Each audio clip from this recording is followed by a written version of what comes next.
Welcome into the Solo Shot Sports Podcast. I'm your host, Dom Manna. Happy Solo Shot Saturday, everyone.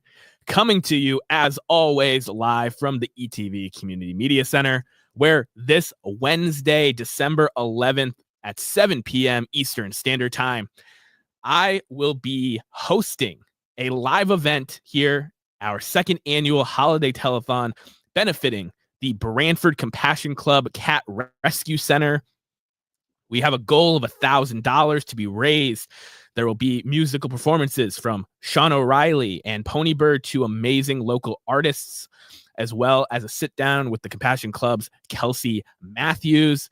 I'll be hosting. There will be content premieres. It'll be a great time as we try to call upon the generosity of the greater community, both digitally and locally, to raise $1,000 for this awesome organization this holiday season.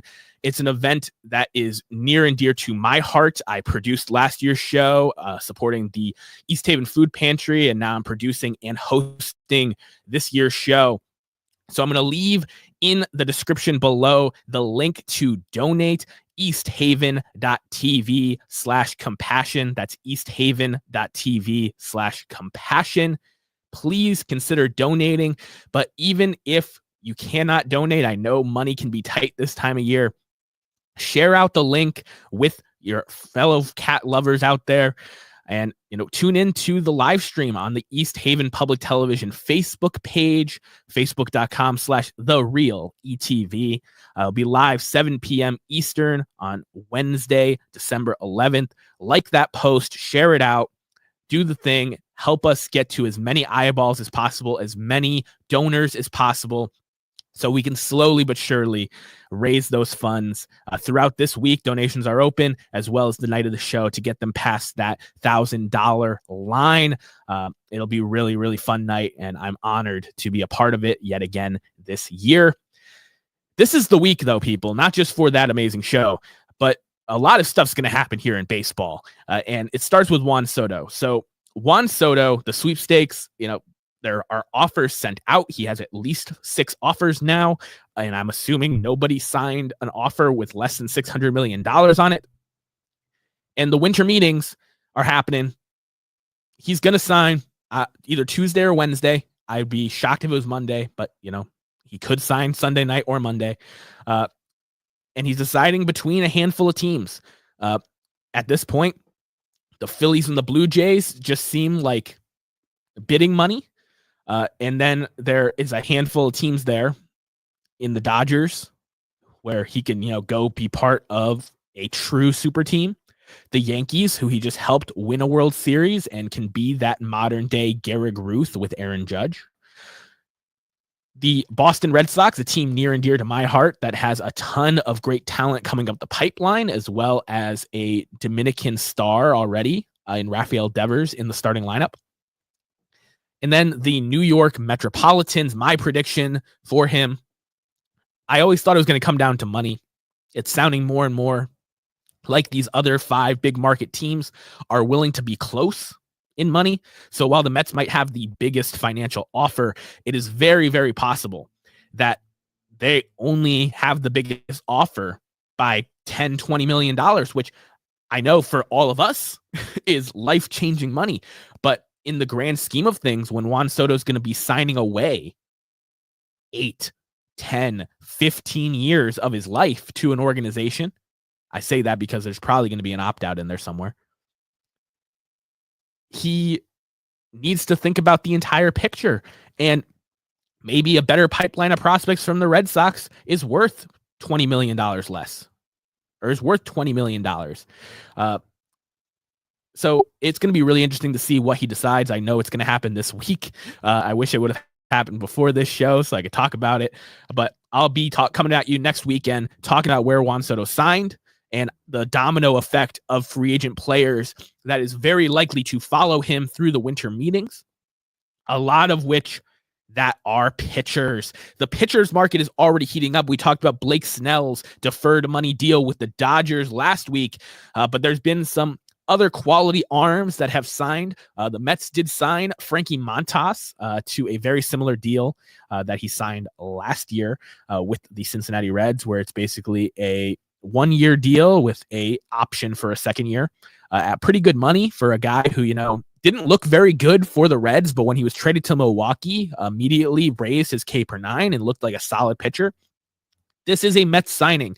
We're going to get into Luis Severino. Sean Manaea is still out there. Jose Quintana is a free agent. These are the kind of guys the Mets want in their rotation to eat some innings and get some quality performance out of. And Frankie Montas stays healthy and pitches like he was for Milwaukee at the end of the season last year. They paid up, but that's the going rate for the pitchers in this market. We saw Matthew Boyd, who helped propel the Guardians through some pitching injuries to the ALCS. He got a multiple year deal, $14.5 million with the Chicago Cubs, a team that has shown that they're willing to patch the boat but not buy a new one. They want quality guys but not big money monster guys to compete in that NL Central. Luis Severino signed the biggest contract in Oakland Athletics history, $66 million over 3 years with an opt-out after year 2. So Luis Severino, a guy who had a bounce-back season last year after having an amazing start to his career. His first 4 seasons, he was looking like a true ace that I was worried about being on the Yankees. But he had some injuries. He fell off, and he came back for those Nick Mets last season and had a really, really awesome thing. So the Mets lose out on Luis Severino. They replace him with Frankie Montas. Similar kind of money, actually, just less of a commitment for years. And Severino now gets to be the ace of a staff again, like he was with the Yankees early on for the Athletics. And he has the ability, if things aren't working out, he can either opt out after year 2, or if the Athletics don't see things working out, they can trade him to a contender that needs pitching. There was very few guys in baseball last year that pitched as quality of innings as Luis Severino. And clearly with the new rules, the pitch clock, and the uptick in pitcher injuries, if you can guarantee innings, that's worth a lot of money.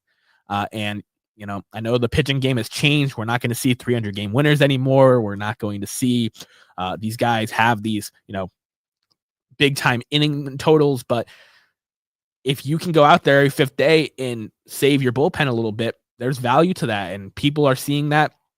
I do think when Juan Soto signs, you will see teams pivot to the Corbin Burns and Max Frieds of the world that are still out there, who are going to get, $200+ million deals from teams as bigger name pitchers.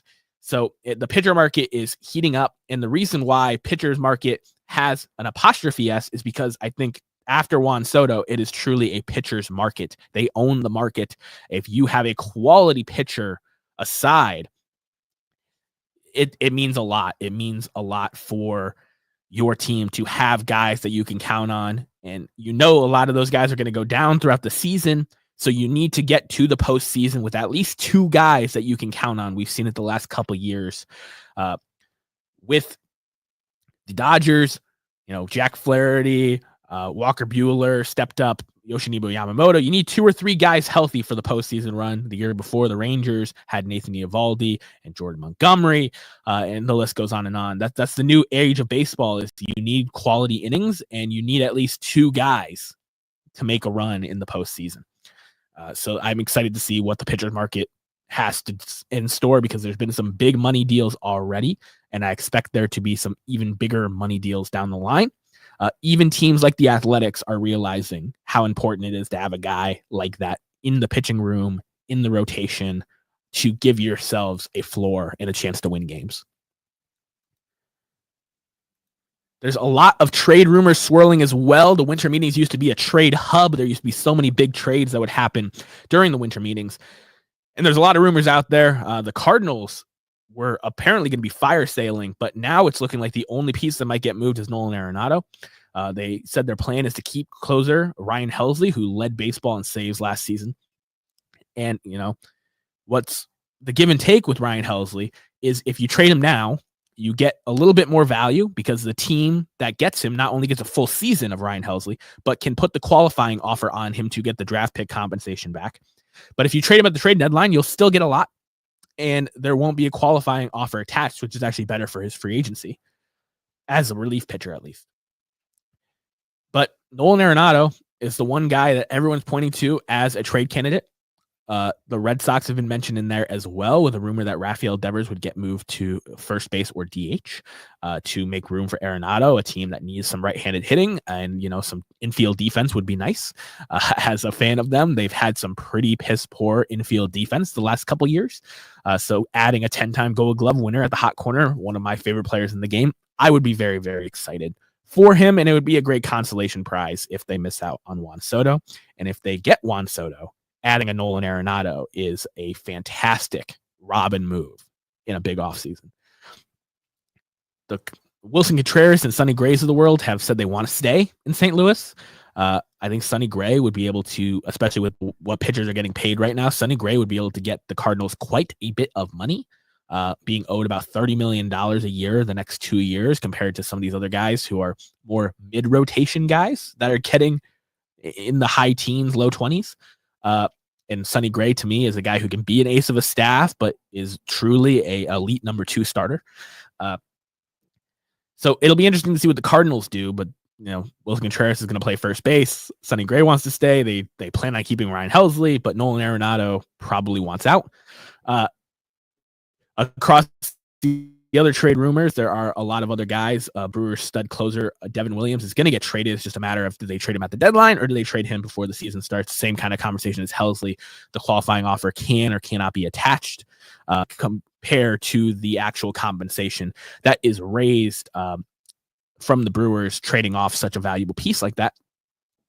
So Devin Williams is out there on the trade market. There's a lot of other guys that are in contract years that could get moved, but it'll be very exciting to see if the trade market starts to heat up as well in the snowball effect from the Juan Soto signing that will happen this week. Here at the Solo Shot Sports Podcast, we like to throw it back down the third baseline to this day in baseball history. There was a lot of things that actually happened here on December 7th in baseball history. Happy birthday to Hall of Fame catcher, the greatest catcher of all time, Johnny Bench. The Red Sox purchased Ted Williams' contract from the Pacific Coast League San Diego team. Went on to have one of the greatest careers of all time, a guy who Juan Soto gets compared to quite a bit. There were a lot of elections to the Hall of Fame on this day. But I want to focus on a more solemn and sad thing that happened on this day in 2020. Star slugger Dick Allen passed away at the age of 78 years old on this date in 2020. And Dick Allen is a complicated figure in the history of the game. He's a guy who, openly missed games to drink and party. He's a guy who was called out by many as not being a good teammate. But if you look at the OPS plus leaders from 1964 to 1974, Dick Allen is the best adjusted hitter in that 10-year stretch where guys like Hank Aaron and Willie Mays played. He was an elite hitter in his career. He didn't break the rule of 2000, which would matter with the baseball writers, but the veterans committees have shown very recently with the elections of guys such as Gil Hodges and Tony Oliva that they do not care about the rule 2000. He's got 58 career WAR, a guy who hit over 350 home runs, drove in over 1,000 runs, and is one of the best hitters outside the Hall of Fame, regardless of position. And the reason Dick Allen passing away at the age of 78 years old was very unfortunate is twofold. It's the fact that he'd just been on the era committee ballot a couple years before and missed by one vote to get elected to the Hall of Fame. 11 out of the 12 needed to get elected. Then in 2020, because of COVID, they postponed the election of this classic era to 2022. And then Dick Allen passed away very shortly after. So he had another chance after being one short, and it got taken away from him by the pandemic. I know a lot of us can relate to things being taken away from us from that time. So he passed away at 78 years old, and now he is up for election again after missing in 2022 by 1 vote. They colluded, and somebody stuck it to Dick Allen and said, no, we're gonna lift up Jim Cott and Tony Oliva because they're living. We're gonna lift up the stories of Gil Hodges and Minnie Minoso instead. All guys who had less support on previous committees than Dick Allen had got in, and Dick Allen missed by 1 vote again. Only guy ever to miss by 1 vote twice. There's been multiple guys that have missed once, and they either get elected again or haven't been on the ballot since. But Dick Allen missed twice, and now he's up on a loaded classic era ballot. Loaded. And they're going to be announcing tomorrow, Monday, the 8th. Monday the 9th, Sunday the 8th. They're going to be talking tomorrow about who gets into the Hall of Fame. A committee of 16 people has been assembled, and I think it's really interesting the names that were chosen for said committee. And it's because these guys don't have ties to Dick Allen. They don't have ties to living candidates like Steve Garvey and Tommy John, who I thought, without knowing who's going to be voting, that Tommy John was a very safe candidate to prop up after Jim Cott's election. But Cooperstown has announced that Hall of Fame players Paul Molitor, Eddie Murray, Tony Perez, Lee Smith, and Ozzie Smith will be on the committee. Retired manager Joe Torre joins them, as well as executives Sandy Alderson, Terry McGurk, Dayton Moore, Artie Moreno, and Brian Sabian, and media members and historians Bob Elliott, Leslie Heafy, Steve Hurt, Dick Cagle, Larry Lester. It's a committee that is built for 2 guys. Vic Harris, who now with the Negro League stats being incorporated as Major League stats, Vic Harris has the highest winning percentage of any manager in the history of baseball, minimum 500 games. It's the first line on his Cooperstown plaque. Vic Harris in 2022 fell 2 votes short of election for guys like Bud Fowler and Buck O'Neil. But you look at the players and the executives, and that's really where you see why this committee is propped up to elect Dave Parker, the other living candidate on this ballot. Not only did Tony Perez play 3 years with Dave Parker, Paul Molitor spent the cup of coffee that he spent in Toronto with him. And Sandy Alderson, I think, is the big link between Dave Parker and election this year. This is the guy who's going to stand up on the podium and vouch for Dave Parker, because Sandy Alderson was the guy who pushed for the Oakland Athletics to bring in Dave Parker to a very young and up-and-coming team that ended up winning the World Series in 1989 with Dave Parker's help. Having 2 former teammates, having the guy who brought him in after his cocaine problems kept him out of the league for a couple years, I think that Dave Parker is primed to get support on this ballot when I wasn't sure if he was going to have friends in this room. He analytically, at the end of his career, because there wasn't the universal DH, he got negative WAR for being such a bad defender late in his career. Ended his career right at 39 WAR, just above that of Harold Baines, a guy who gets a lot of slack in the Hall of Fame debate and community. But unlike Harold Baines, Dave Parker has a lot more home runs, almost 1,500 RBIs, 2,700 hits, an MVP, 2 batting titles. When the leaves turn brown, I will be wearing the batting crown. Dave Parker, who's been suffering from Parkinson's for many years, has a fantastic chance to be elected. I wasn't sure if he was going to have friends in the room, but it's looking more and more like he will. And my original prediction, without knowing, was Tommy John and Vic Harris. I think Vic Harris is still very safe because there are historians like Bob Elliott and Lisa Heafy who are both very dialed in to the Negro League candidates and history. I know the Negro League Museum was very happy to see them on the ballot as well. So I think Vic Harris, who, no offense to the John Donaldson fans out there, but is a much stronger candidate. There's much more actual substance to his stats and career. Plus, he was a .303 career hitter and a very speedy base stealer during his playing days in the Negro Leagues.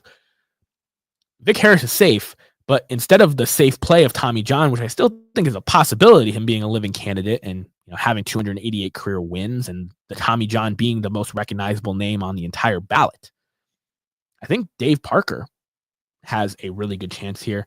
And I do think that Dick Allen, who I just talked about, the last 2 times he was considered on this committee, had 11 votes. I think the committee, someone in that committee is going to make that known. And I think there's a good chance that people in that room, especially guys who, played in the same era as him, are going to say, hey, I don't want to be the guy that makes him miss by 1 again. And Dick Allen could get 14, 15, 16 votes just from that fact upon, him not just being deserving. So to me, those are the 4 candidates that have the best shot of election this year: Vic Harris, Tommy John, Dave Parker, and Dick Allen. Would it shock me if strong cases like Ken Boyer, who has, Cardinals greats, Joe Torre, Ozzie Smith, and Lee Smith on the committee, he gets some support? It wouldn't shock me, but I don't think he has the momentum with this group. Would it shock me if Steve Garvey, who's a living candidate and played in the same era as a lot of these Hall of Famers, gets support? It wouldn't shock me. John Donaldson, who has, if you look at all of his accumulated statistics by the John Donaldson Network, who, a lot of those were against random people, not professional players, but over 400 wins and 5,000 strikeouts, he could get elected, and I wouldn't really bat an eye. And then, of course, Louis Tiant, a guy who, played with a couple of these guys, but doesn't have necessarily the same ties as Dave Parker. Just passed away, so he's top of mind. Could he get propped up and elected? He could. But I think those 4 guys are a lot less likely. And I do think we're going to have at least 2 Hall of Famers from those 4 announced tomorrow night. It's always a great time of the year when we have new Hall of Famers. I hope that Dave Parker, Dick Allen, Vic Harris, as well as Tommy John, I hope all 4 of them get in, but they'd really have to collude to make that happen. I think this is one of the best era committee ballots that has been assembled in many years. I think all 8 candidates are deserving of election, and that is truly commendable for the Hall of Fame. I hope that they can get at least 2 of these deserving names in there. Like I said, Vic Harris, I think, is the most likely candidate, and with the committee, I think Dave Parker becomes the most likely living candidate over Tommy John, but both of them could get enough support to be elected. And Dick Allen, just the sheer fact that, he passed away, got snubbed twice, the voters in that room might do enough to get him over the 12 vote line after all. And like I said, this is the week. Not only are we going to get new Hall of Famers, we're going to get Juan Soto signing. I think there's going to be a avalanche effect of signings and trades that happen once Juan Soto has picked his destination. I think it's going to be good for business in MLB. The winter meetings are going to be king again. And like I said, this Wednesday, December 11th, I will be hosting a live stream telethon fundraiser here at the ETV Community Media Center, benefiting the Brand for Compassion Club. It will be live on our Facebook page, facebook.com/TheRealETV at 7 p.m. Eastern Standard Time. If you can support, donations are open, easthaven.tv/compassion. The link is going to be in the description below. And even if you cannot contribute financially, please share the link out with fellow cat lovers and tune in to like, comment, and share on the stream Wednesday, December 11th at 7 p.m. I hope to see some of you there. Appreciate you guys for spending part of your Saturday with me. Those of you that were in the chat, Scott, Will, Hugo, Orlando, I appreciate you. Have a great week. There's going to be some great football games this Sunday. There's going to be Hall of Famers elected on Sunday. Juan Soto is going to sign this week. It's a great time to be a baseball fan. I'll catch you guys in the next one. Peace.